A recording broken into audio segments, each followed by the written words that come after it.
Scraping his thumb against the heavy oak armrest of his chair, Arik picked at the brown flakes trapped beneath his fingernails. It wasn't his blood. It belonged to a poacher who had challenged him 3 hours ago in the courtyard. A stupid boy who didn't understand that a werewolf's throat cannot be torn out by a rusted iron dagger. The great hall smelled of damp wool, roasted mutton fat, and the sour sweat of anxious men. Winter had settled early over the northern ridge, locking the castle in a brutal, biting freeze.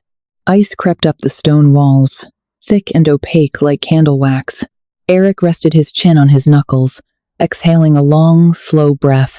The sound of bickering lords washed over him, hollow noise about grain rations and border disputes. He didn't care. Being the Alpha King wasn't a reign of glory. It was a tedious, suffocating slog of managing other people's greed and terror. A heavy thud echoed near the back of the hall. The heavy oak doors, banded with black iron, cracked open, letting in a sudden, violent whip of freezing wind. The draft snuffed out 3 of the standing torches in a hiss of smoke. "Shut the doors!" Bowen, Arik's captain, barked from his position near the hearth. But the guards at the entrance were frozen, their halberds lowered in confusion. Arik lifted his head, his eyes which burned a permanent, unnatural crimson, the physical scar of an alpha who had killed too many of his own kind, narrowing through the smoky gloom. A child was walking down the center aisle. He was small, maybe 5 years old. He wore a burlap tunic 3 sizes too big, cinched at his waist with a frayed piece of rope.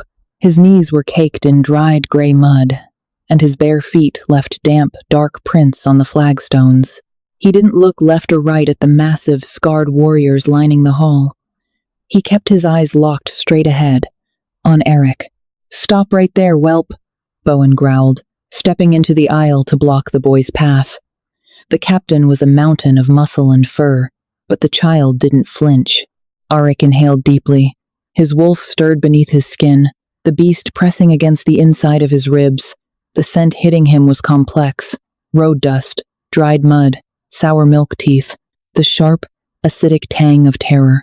But underneath it all, buried deep in the boy's skin, was something else. A smell like crushed pine needles and dried lavender. Arik's pulse stuttered. He stood up. The heavy fur cloak slipped from his shoulders, pooling on the floor. "Let him pass," Arik said. His voice was gravel and ruin, barely louder than a whisper, but it carried to every corner of the dead silent room. Bowen hesitated, stepping aside. The boy walked closer, stopping precisely 3 feet from the dais. Up close, Arik could see the fine trembling in the child's shoulders, the blue tint to his lips from the cold. He had a smudge of soot across his nose and eyes that were a piercing, familiar hazel, human eyes. But the way he stood back straight, jaw locked, was entirely wolf. The boy shoved a filthy, chapped hand down the collar of his tunic. Arik's guards tensed, hands dropping to their sword hilts. A child could be an assassin. A child could carry poison. But the boy didn't pull out a blade. He pulled out a chain. Instantly, the smell of ozone and burning metal hit Arik's nose, a sharp, chemical stench that made the back of his throat itch. Silver, pure, unalloyed silver, the bane of their kind. The boy unclasped his fist, holding it out. Dangling from his small, trembling fingers was a heavy chain holding a crescent moon pendant. There was a jagged crack straight down the center of the silver moon. Arik couldn't breathe. The air in the hall seemed to turn to solid lead in his lungs. He knew that crack. He had made it. 6 years ago, he had driven a hunting knife into that pendant in a fit of rage before tossing it onto a feather bed. "My mommy said to find the man with red eyes," the boy said. His voice was small, but it didn't shake. He stared directly into Arik's crimson irises. "She said you have to take this. She said you would know what it means."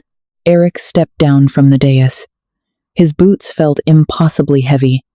He reached out, his massive, scarred hand hovering over the boy's small, dirt-stained palm.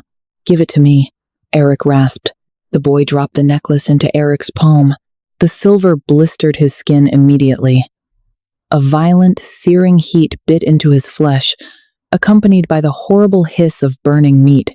The scent of cooking flesh wafted up between them. But Eric didn't pull his hand away. He let the metal burn. He needed the pain to prove he was awake. He closed his fist around the searing pendant, his knuckles turning white, grounding himself in the agony. "What is your mother's name?" Arik asked, his voice shaking with a tremor he couldn't hide. "Sora," the boy replied. The name hit Eric like a mace to the ribs. Sora, a human woman who smelled of summer rain and soil. A woman who traced the scars on his chest and never once looked at him like he was a monster. He had left her. When the northern packs rebelled, when the blood madness took him and his eyes turned red, he had walked out of her cabin in the dead of night. He left the silver necklace to buy her a new life, to keep her safe from the violence that followed him like a shadow. Eric dropped to one knee, bringing himself level with the child. The pain in his hand throbbed, sending shooting aches up his forearm, but he ignored it. He leaned in close, catching the boy's scent again. He inhaled deeply, bypassing the mud and the lavender, searching for the core. There it was, buried under the human weakness. A faint, musky scent of wet earth and copper. His own scent. Arik's stomach twisted into a violent knot. He wasn't looking at a messenger. He was looking at his son.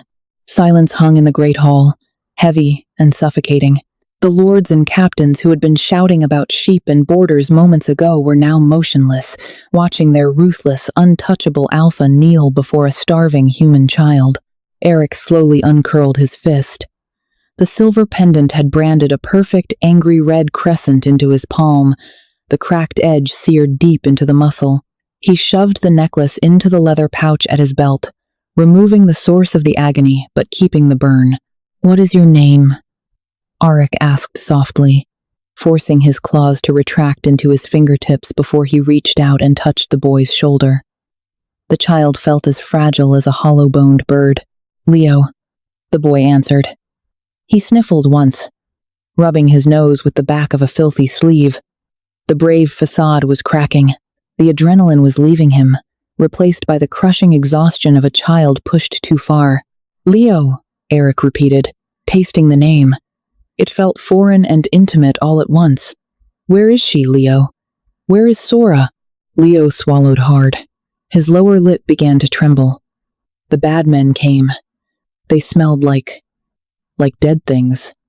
Like the mud by the slaughterhouse. Rouges. Feral wolves. The ones Eric had spent the last 3 years hunting and driving out of his territory. "When?" Arik demanded, his tone sharper than he intended. Leo flinched. 2 suns ago. Mommy put me under the floorboards. She gave me the shiny moon and she said wait until they took her away. Then run to the big stone house on the mountain. Run to the red eyes. Tears finally spilled over the dirt on his cheeks, leaving pale, clean streaks. She screamed.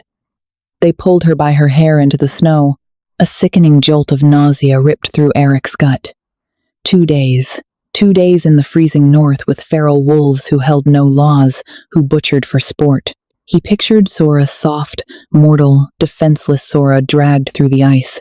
The image made a low, vibrating growl tear its way up Eric's throat, a sound so primal and violent that several men in the hall took an involuntary step back. Eric stood up.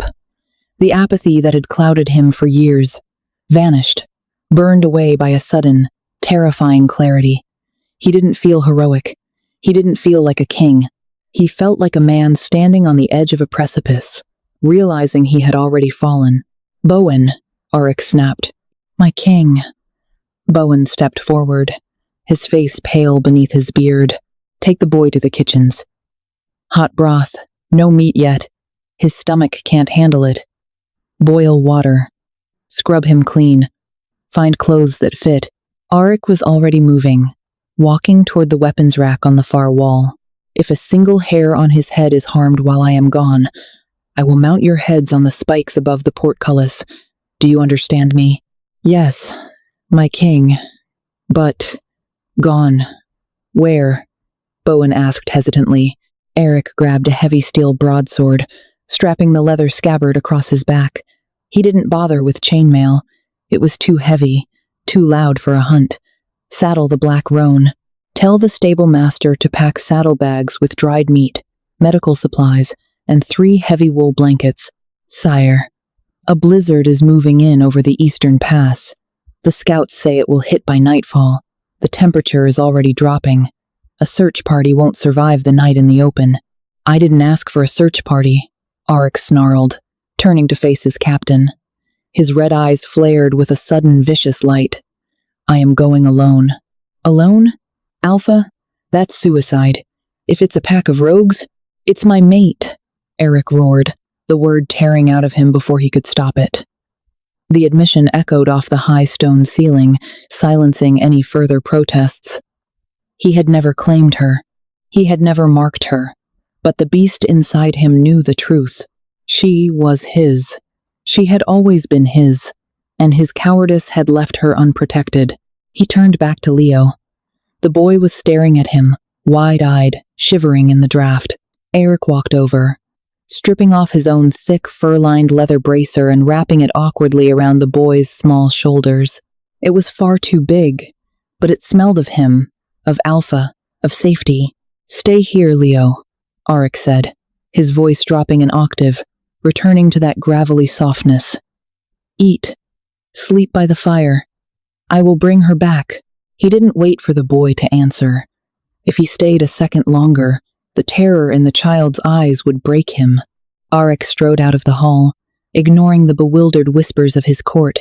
He hit the courtyard just as the first flurries of snow began to fall, tiny white flakes spiraling down from a bruised iron-gray sky.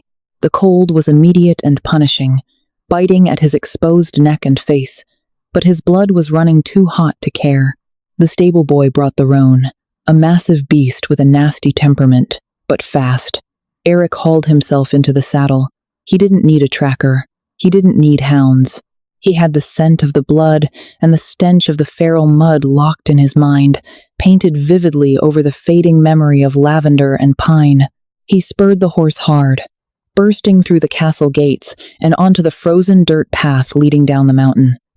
The wind whipped at his face, carrying the bitter scent of oncoming ice. 2 days. He dug his heels into the horse's flanks, urging it faster.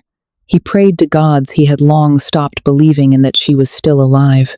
He prayed that the silver burning a hole against his thigh was merely a warning, and not a memorial.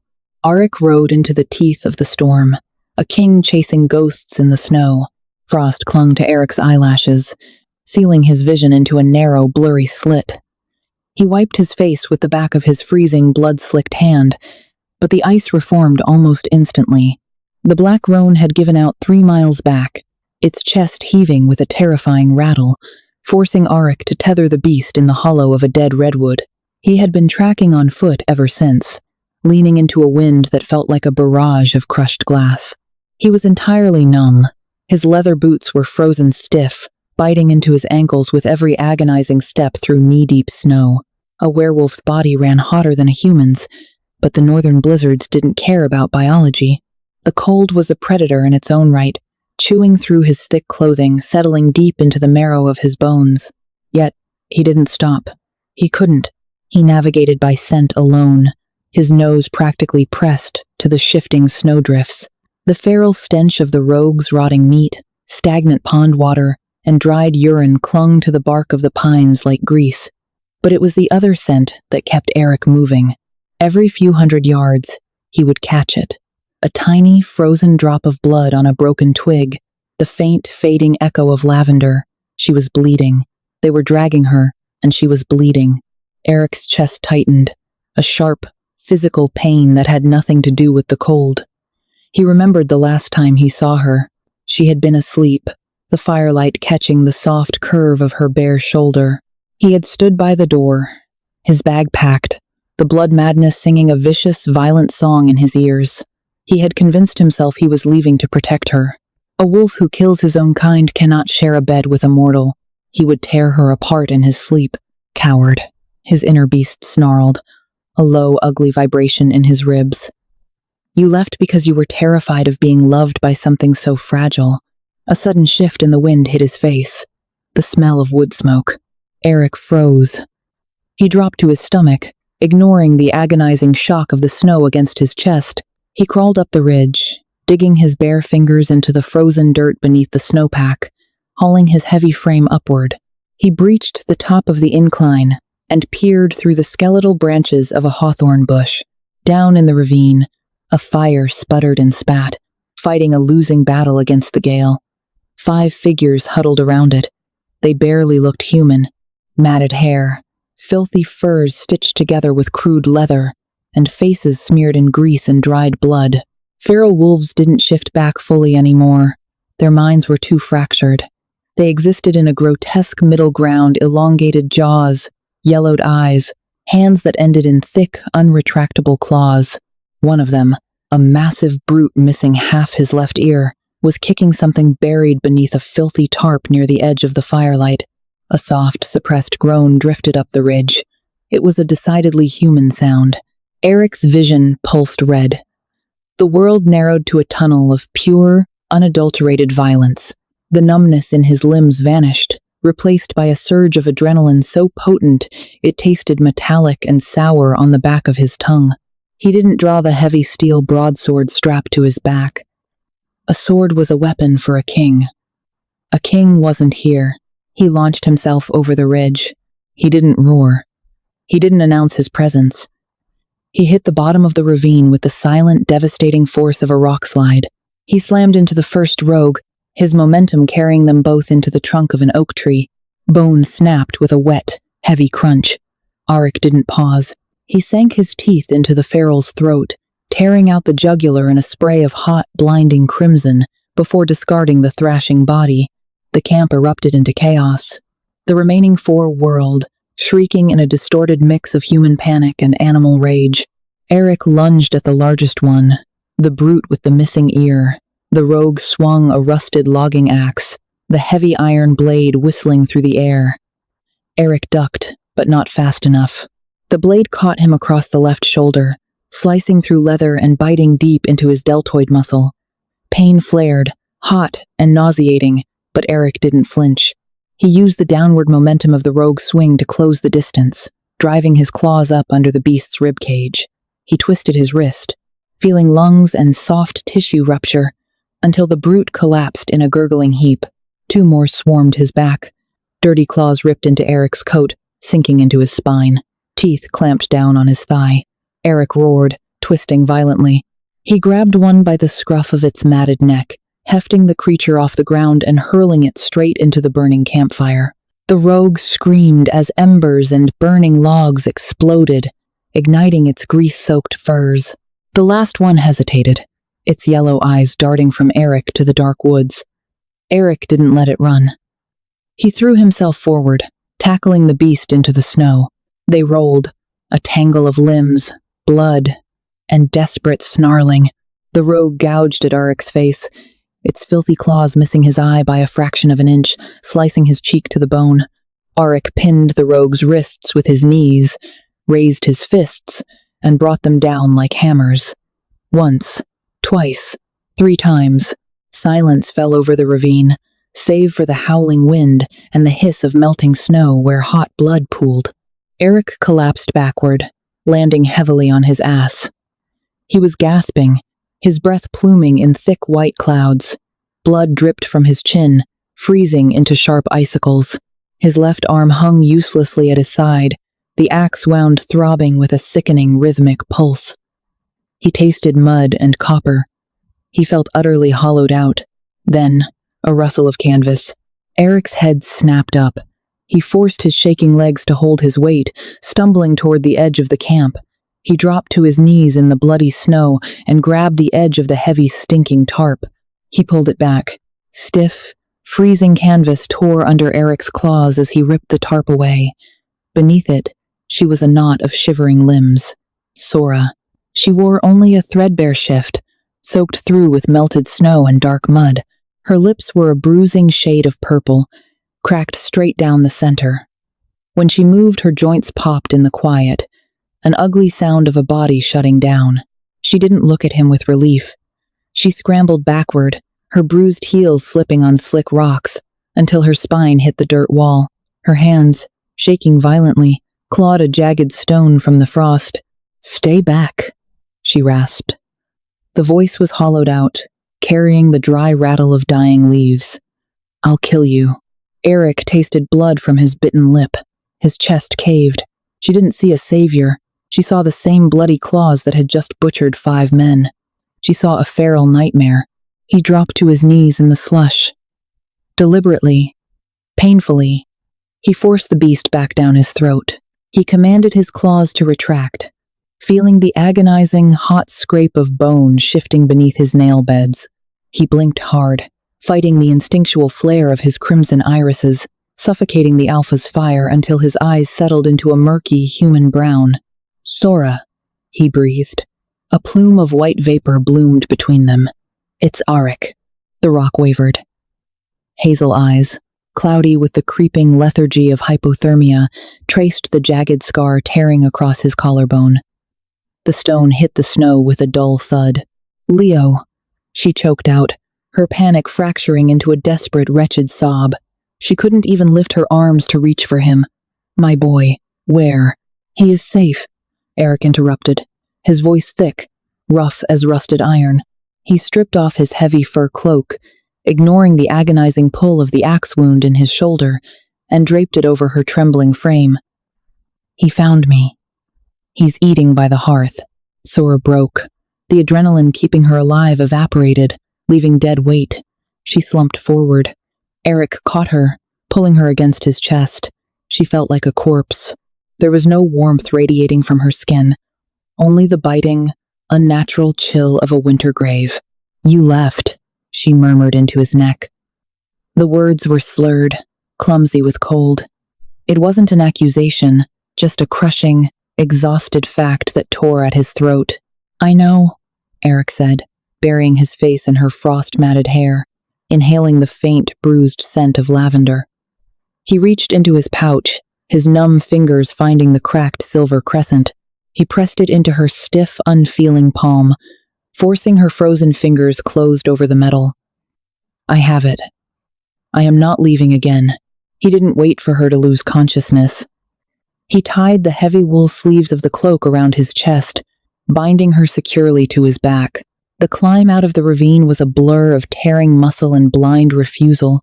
Every slip of his boot sent white-hot spikes through his lacerated shoulder. The beast inside him wanted to collapse, to sleep in the snow, but the man refused. Finding the horse felt like a fever dream. He hoisted her into the saddle, dragged himself up behind her, and wrapped his arms tight around her waist. The ride back was not a triumphant return. It was hours of freezing, agonizing hell. The wind screamed through the pines. Eric bled into the saddle.